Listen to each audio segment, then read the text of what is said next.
Hey, it's Natasha. Welcome back to Living the Solution. Today, I wanted to ask you, why is it that some people get sober and others don't? I mean, why is it that some of us attend meetings and still never get sober? What's different? I was told at some point in the beginning to sit all the way down. Don't come and go without talking to anyone. Don't show up and listen just a little. Don't show up late and leave early. Sit all the way down. What exactly does that mean, though? To me, it meant participate. It meant as much as I didn't want to interact with these meeting people, as much as I wanted to stay isolated and distant in my home, as much as I was embarrassed, introverted, didn't want these people to talk to me. I needed to interact with them, engage in conversations, tell them my name, and ask them for help.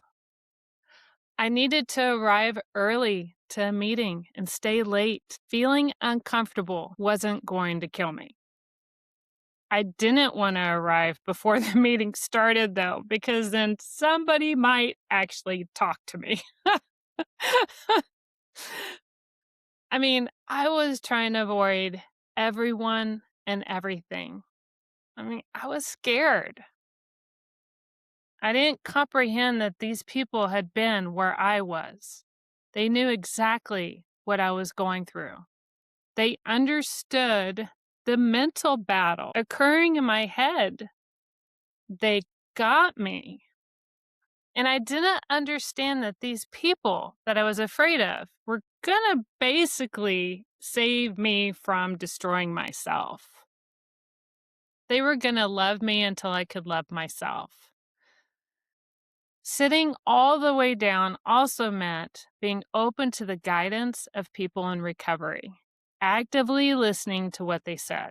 I could visibly see that they were happy, and I wasn't. They had something that I wanted. They told me that if I did what they did, I could get what they got. Now, I didn't trust them or believe them at first, but I had run out of other options.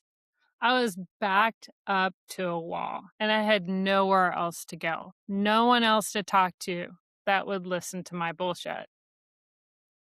These people were open and honest with me. They took my hand and said, "You can have peace and freedom too. Give our way a try. And if you don't like it, we'll gladly refund your misery."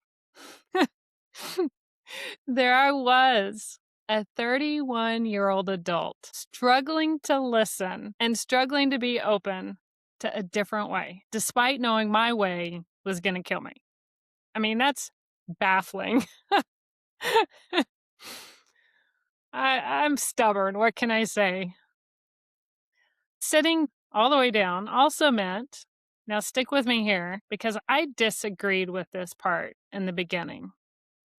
I didn't see how those 12 stupid stupid steps would stop this 24/7 drunk from drinking. But I had to sit all the way down, trust people in recovery, and work the steps with the sponsor. How was I to find a sponsor? Well, first off, I was told to listen to what others shared during a meeting. And when I resonated with someone and liked what somebody said and wanted what they had, now I don't mean material possessions, I just mean spiritually and the sobriety, then go and talk with that person and see if they're willing to sponsor me. Now, there are a couple of caveats. One is that I needed to pick a sponsor that was the opposite of the sex that I'm attracted to. So for me, it needed to be another female.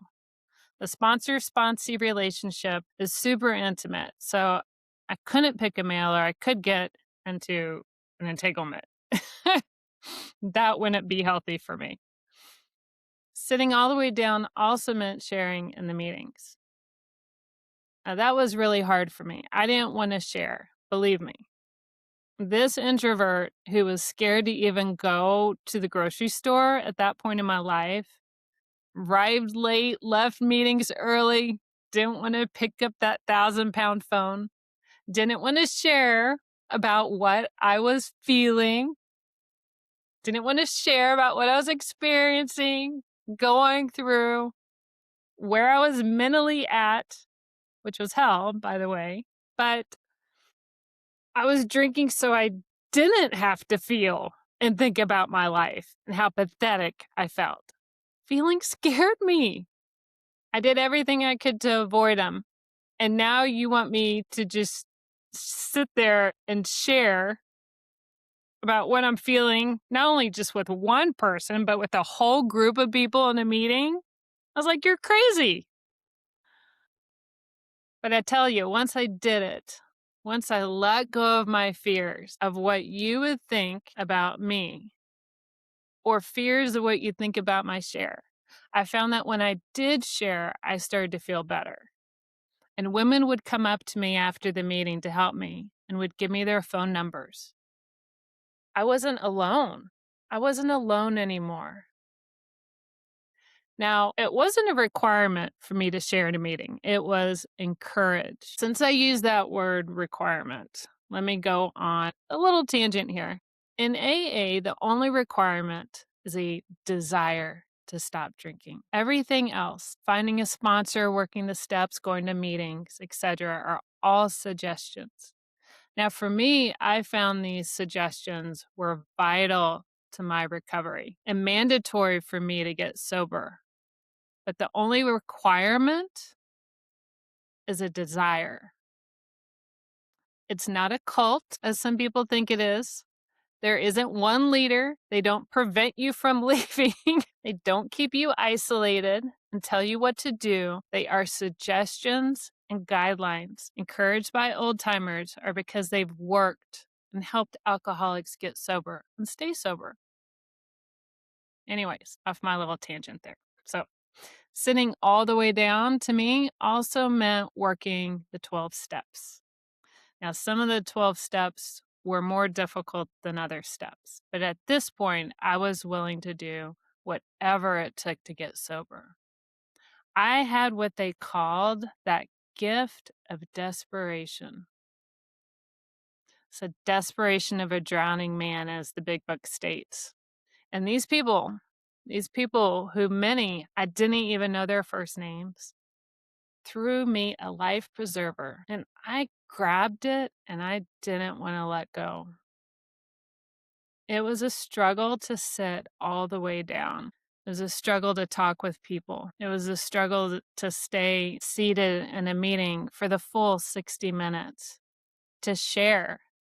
But the people in those rooms understood the mental torment I was going through, and they didn't judge. They didn't scold me. They didn't tell me I was weak. They didn't ask why I couldn't control my behavior. Why can't you stop drinking? They didn't put me down and yell at me. Instead, they showed me compassion and understanding, and they told me to just keep coming back. Just keep listening. Just keep trying. Get a sponsor. Those people saved my life. They show me that long-term recovery is possible and that in sobriety, I could be happy, joyous, and free. And you can too. Walk this path with me. I'm your sober companion, and I'm here for you. Hit the like button, subscribe, leave a comment. I'd love to hear from you. And I'll see you in the next video. Bye.